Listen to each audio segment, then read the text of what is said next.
Good evening. This is Akashvani. I am Saira Mujtaba with the news at 9.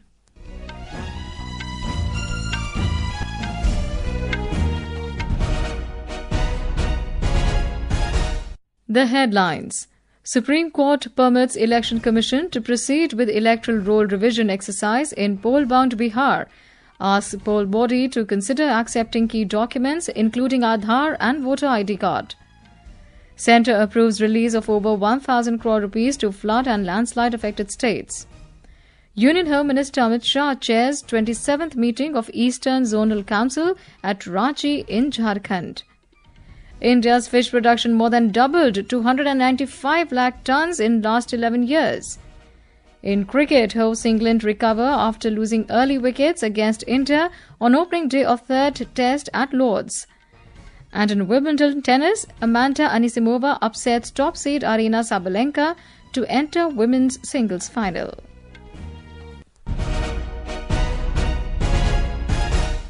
And now the news in detail.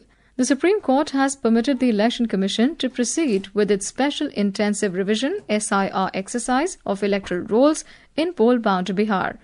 However, the court also asked the Election Commission that, in the interest of justice, the poll panel should also consider accepting key identity documents such as Aadhaar, ration card and voter ID card during the ongoing revision process. We have a report. While observing that revision of electoral rolls by the Election Commission in Bihar is within the mandate of the Constitution, the bench of Justices Sudhanshu Dhulia and Justice Joy Malia Bagchi questioned the timing of the SIR. The top court asked why the exercise is being connected to Bihar Assembly elections and cannot be conducted for the whole country irrespective of the elections. During the hearing, the petitioners questioned the exclusion of Aadhaar card from the list of documents. On the poll body's reply that Aadhaar cannot be used as proof of citizenship, the top court remarked that the electoral body should have acted earlier if it was to check citizenship under the exercise. The apex court listed the matter for further hearing on 28th of July before the regular bench. It asked the Election Commission to file its counter affidavit within a week and told the petitioners to file their rejoinder affidavit, if any, before the next hearing. The top court agreed to urgently list the batch of pleas against the SIR in Bihar after several petitions claimed that the electoral roll revision exercise can arbitrarily and without due process disenfranchise lakhs of voters from electing their representatives. Shagun Chopra, News Desk. Meanwhile, according to the official sources, the Election Commission is already taking Aadhaar as per page 16 of SIR. The elector's photo identity card or EPIC number is pre-printed on the enumeration forms given. The poll body has said that over 5 crore 22 lakh enumeration forms have been collected in Bihar so far under the SIR initiative, which is over 66% of the total enumeration forms. In a statement, the Commission said over 7 crore 90 lakh enumeration forms were printed and nearly 98% forms totaling 7 crore 71 lakh have already been distributed to the electors whose names were in the electoral roll as on the 24th of last month. The poll body expressed hope that the exercise of collecting the enumeration forms could be completed well before the stipulated date of 25th of this month. The central government has approved the release of over 1,066 crore rupees to flood landslides affected states of Assam, Manipur, Meghalaya, Mizoram, Kerala and Uttarakhand. According to the Home Ministry, over 375 crore rupees have been sanctioned for Assam, more than 29 crore rupees to Manipur, over 30 crore rupees to Meghalaya, more than 22 crore rupees to Mizoram, over 153 crore rupees to Kerala, and over 455 crore rupees to Uttarakhand. These states have been affected due to extremely heavy rainfall, floods and landslides during the southwest monsoon. The ministry said the government is fully committed to providing all possible assistance to flood, landslides, cloudburst affected states. Union Home Minister Amit Shah chaired the 27th meeting of the Eastern Zonal Council in Ranchi today. Speaking at the meeting, Mr. Shah reiterated the government's commitment to eliminate Naxalism from the country by the 31st of March next year. He also praised the unprecedented success achieved against Naxalism.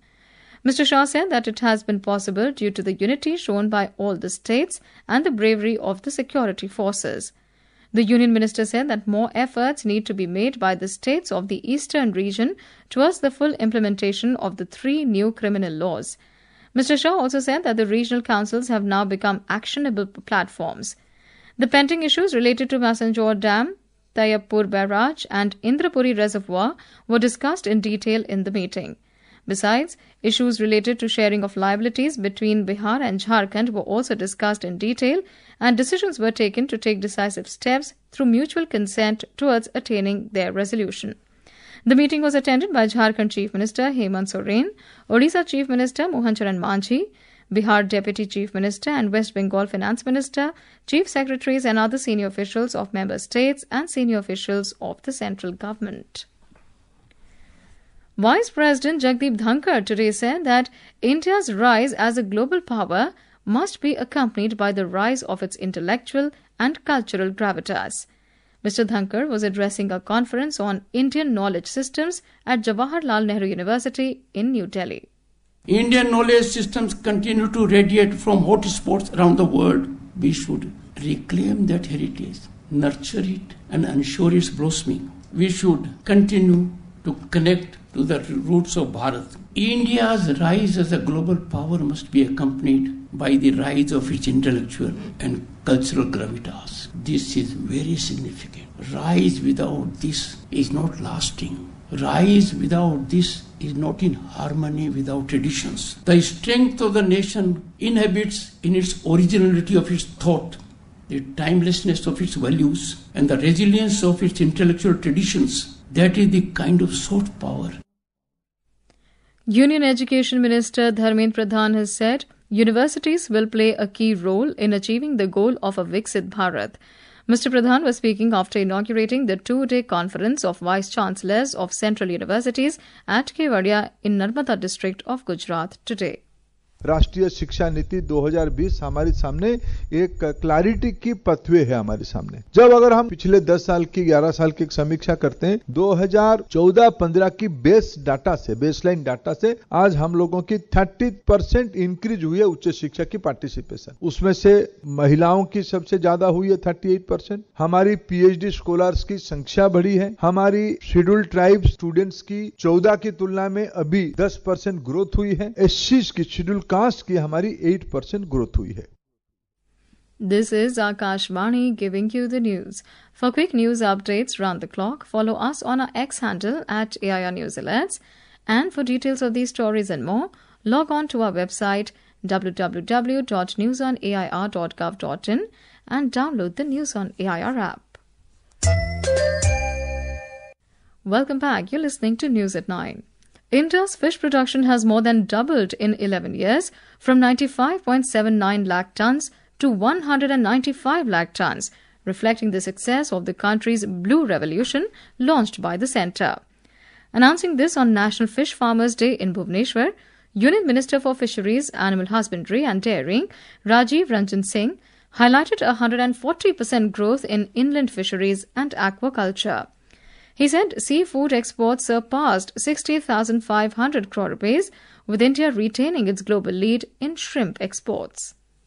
Commerce and Industry Minister Piyush Goyal today highlighted that India has seen 4,000% increase in installed solar capacity. Addressing the 11th India Energy Storage Week 2025 in New Delhi, Mr. Goyal noted that the country's renewable energy capacity now stands at a robust 227 gigawatt. He said India is likely the first G20 nation to have met its nationally determined contributions under the Paris Agreement. In Gujarat, a day after the collapse of a section of a slab of the Mojpur Gambhira Bridge over the Mahisagar River in Vadodara district, the state government has taken action against responsible officials based on preliminary investigation findings in the incident. The state government has suspended executive engineer, 2 deputy executive engineers and assistant engineer of the Roads and Buildings Department with immediate effect. Meanwhile, District Collector Anil Dhamelia said the death toll due to the bridge collapse has reached 15. 3 dead bodies recover की है, तो अभी तक जो death का toll है अभी तक 15 हुआ है। इसके अलावा भी जो मिसिंग पर्सन है उसका लिस्ट भी हमारे पास है, जिसमें 3 मिसिंग पर्सन है। हमारी पूरी टीम यहाँ पर एटलीस्ट 10 अलग अलग एजेंसीज है जो इस रेस्क्यू ऑपरेशन में लगी हुई है, और कल सुबह से रात लेट नाइट तक उन्होंने कंटिन्यूअस काम किया है। अभी ज्यादातर 3 पॉसिबिलिटी है। इसके अलावा वेगनर और आइसर की डिटेल्स हम चेक कर रहे हैं, और उसकी डिटेल्स इसमें कितने परसेंट है उसकी डिटेल्स भी चेक कर रहे हैं। डिफिकल्टी यही है कि यहाँ पर कीचड़ का काफी लेवल है और उसमें कोई भी मशीनरी काम नहीं कर रही है और यहाँ पर पूरी टीम लगी हुई है कि उसको कैसे निकाला जाए और पूरी टीम कोऑर्डिनेशन में काम कर। The India Meteorological Department (IMD) has said that very heavy rainfall activity will continue over northwestern parts of the country during the next 2 to 3 days. Similar weather conditions are expected to continue over central India during the next 4 to 5 days. Heavy rainfall is expected in Uttarakhand, Himachal Pradesh, eastern Rajasthan, Uttar Pradesh, Punjab, Haryana, Chandigarh, Madhya Pradesh, Vidarbha, Chhattisgarh and Jharkhand tomorrow. In Madhya Pradesh, amid heavy rainfall, the Met Department has issued a flash flood warning for several districts of the state, including Anuppur, Balaghat, Chhatarpur, Shahdol and Umaria. More from our correspondent. The Meteorological Department has issued an orange alert for very heavy rain in 9 districts including Singrauli, Shahdol, Balaghat. A yellow alert for heavy rain issued for all other districts of the state. According to the department, the rain will continue in the state till 14th of July. Meanwhile, 4 inches of rain are recorded in Damoh district in a day. At the same time, 3 inches of rain was recorded in Shivpuri, 2.5 inches in Gwalior and Rewa. About 32 inches of rain received in Mandla district since June 18th. Prashant Sharma, Akashvani Samachar, Bhopal. In Himachal Pradesh, since the arrival of southwest monsoons last month, the state has been experiencing heavy rainfall, cloudbursts and flash floods, significantly disrupting normal life. Intermittent moderate to heavy showers continued across most parts of the state today, including in capital Shimla. The IMD has issued a forecast for heavy rainfall across the state for the next 24 hours, urging residents and travellers to remain cautious. A report. Due to the unusual rainfall during this monsoon season in Himachal Pradesh, 22 incidents of cloudbursts, 31 flash floods and 17 landslides have been reported so far. As per the latest report from the State Emergency Operations Center, 91 people have lost their lives, 131 have been injured and 34 people are still missing due to rain-related incidents. One national highway and 207 other roads are currently closed in the state. Additionally, 132 electricity transformers and 812 drinking water schemes have also been affected. Apart from this, a total of 432 houses have been completely destroyed, while 928 houses have suffered partial damage in this disaster. Ritesh Kapoor, Akashvani News, Shimla. In business news, domestic benchmark indices slipped today as weakness in IT stocks outweighed gains in financials. At close, the Sensex was down 345 points at 83,190 and the Nifty 50 was down 121 points at 25,355. On to sports now. In cricket, host England staged a steady recovery after a shaky start against India on the opening day of the Anderson Tendulkar Trophy at Lord's. Choosing to bat first after winning the toss, England were rocked early by Indian medium-fast seam bowler Nitish Kumar Reddy, who removed openers Ben Duckett and Zach Crawley in the same over, leaving the home side reeling within the first hour. The hosts were 185 for 4 when reports last came in. The 5-match series is currently level at 1-1. England pacer Jofra Archer returns to Test cricket after a 4-year hiatus due to back and elbow injuries. For India, with Jasprit Bumrah returning for the third match after being rested in second test, the bowling lineup of visitors appears significantly bolstered. In Wimbledon Tennis, 13-seed American Amanda Anisimova has stunned top-seed Aryna Sabalenka of Belarus 6-4, 4-6, 6-4 to sail into the women's singles final this evening. Later, 8th-seed Iga Świątek of Poland will face Belinda Bencic of Switzerland in the other last 4 clash tonight. And now, before we end the bulletin, the headlines once again.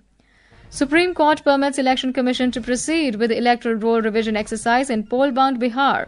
Asks poll body to consider accepting key documents including Aadhaar and Voter ID card. Centre approves release of over 1,000 crore rupees to flood and landslide-affected states. Union Home Minister Amit Shah chairs 27th meeting of Eastern Zonal Council at Ranchi in Jharkhand. India's fish production more than doubled to 295 lakh tons in last 11 years. In cricket, host England recover after losing early wickets against India on opening day of third test at Lord's. And in Wimbledon Tennis, Amanda Anisimova upsets top seed Aryna Sabalenka to enter women's singles final. That's all in the news at 9. Good night.